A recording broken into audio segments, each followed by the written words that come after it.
Mike Tomlin always felt like a coach where all the players loved playing for him and you wouldn't really hear anything bad about him, right? He seems like the type of coach who's just been in Pittsburgh for so long that everybody has just bought into it.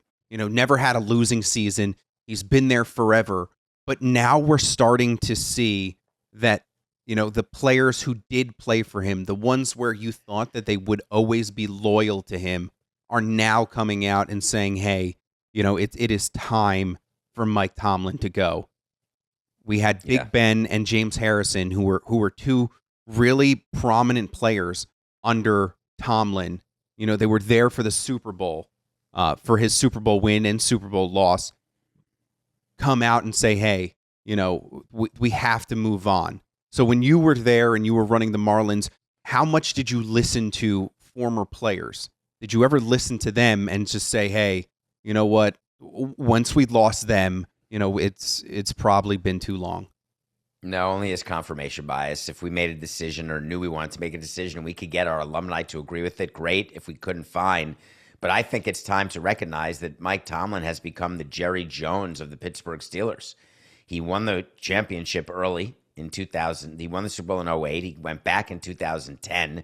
He does have good regular seasons, but they just do not have playoff success. As a matter of fact, you gave me a stat before the show that I loved. They've made the playoffs 5 of the last 8 years, which is not shabby at all, and have won 0 games. 0.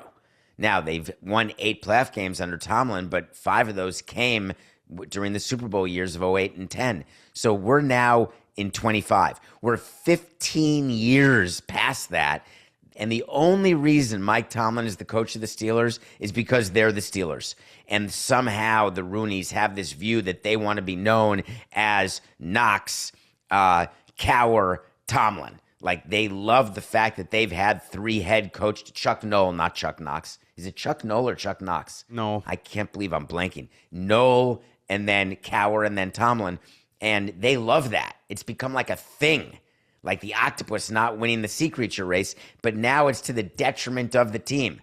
There is not one organization out of the 32 other than the Steelers where Mike Tomlin would still be the coach. So it is mind-boggling to me that the Steelers are not understanding that they need to make a change. And I think after this season, if Aaron Rodgers does not lead them to the playoffs, and my guess is, are they even hovering?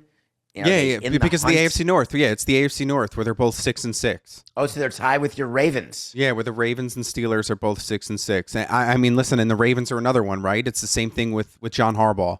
And I had said it before the season started, where it's just like these guys have been there. Super Bowl. They've been there forever. They've been there forever. So I just don't. I don't know when the right time is for a fresh voice to come in or a fresh staff to come in. When there are these legendary coaches who win games, right? They win a lot of regular season games, but when it comes to the playoffs, it feels like, is it really that random to have, Lamar Jackson in these playoff games, fumble the ball or drop passes or the defense, coming out playing flat and, you go down 14-0 after the first 2 drives and you can't battle your way back into these games. Like, is there enough evidence there to suggest that, hey, this isn't really random? The teams aren't as prepared as they should be to play in these playoff games and it's time to move on. How do you move on? What are the other factors that go into these decisions to move on from these coaches? You don't know the relationship that Tomlin has with ownership. There may be, and that's why I said it's about the Rooneys and not wanting to change coaches and sort of wearing that as a badge of honor.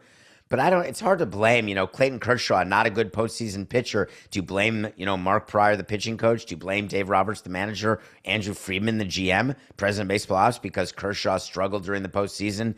The Twins, the Guardians, they have a hard time advancing in the playoffs, but they seem to get to the playoffs often in baseball. I thought that as a fan, what you wanted was just the chance. And that what upsets fans is that when you're not making the playoffs and you've got this long drought, but then all of a sudden the bar changes. Well, we're in the playoffs, now we got to win a game. So if we go a number of years without winning a game, now the conversation is, you know what? Making the playoffs was good, but we got to win in the playoffs. That's more important.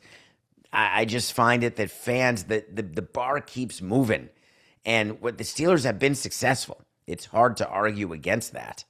And if they're comfortable with Tomlin from ownership standpoint, and then I don't know why they would make a change short of a lack of success during the season, which maybe that's what's happening this year with Aaron Rodgers, where they could say to themselves, hey, it's just not worth it anymore.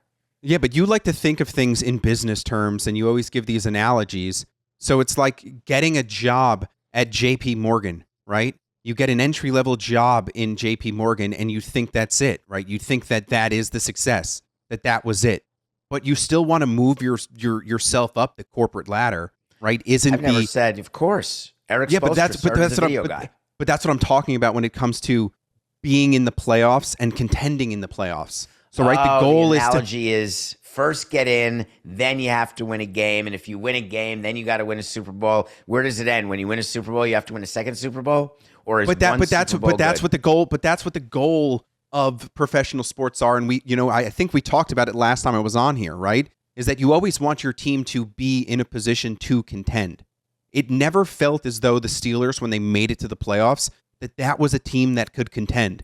It felt like it was a team that could make it to the playoffs, but they never gave the vibe that they were real Super Bowl contenders. And the same thing goes for this year too, right? They're not giving the vibe that this is a team that can hang with the Chiefs or the Bills, or if we'll see what happens this weekend with the Ravens, if the Ravens can figure it out. The Ravens, they don't give off that vibe of a team that can win a Super Bowl. So I think that's where the fed upness comes from, is that these past 5-6 years, they've never felt like a team that can do it because of the quarterback, right? Since Big Ben has been gone, they've never been able to hit on the quarterback or hit on the offense. The defense has always been, pretty dominant. They play a mean style of football, but the offensive side has just never been good enough to carry them, into deep playoff Isn't runs. it just bad luck? Wasn't there a Super Bowl? The Denver Broncos won one with Peyton Manning when it was their defense that was so good and Peyton Manning was mediocre. And so in theory, the Steelers defense, there's been years when it's been outstanding, but they just have not been able to win. So we talked about this with the Minnesota Twins. We just mentioned the Guardians. We could mention the Milwaukee Brewers, who are not able to advance, but they make the playoffs as often as the Steelers recently, if not more often. I don't know. I just feel as though the problem with the Steelers is not that they are not winning. The problem is that after that many years, you got Popovich, Spoelstra, Steve Kerr. Dave Roberts has been around a long time in baseball, but not many of the other managers. I think definitionally, the voice just gets old, not with the players, because players change every year. It's a total misnomer to say that a coach's voice has gotten old, because there's such turnover on the team that it's new to most of the team anyway, or a year old or 2 years old, etc.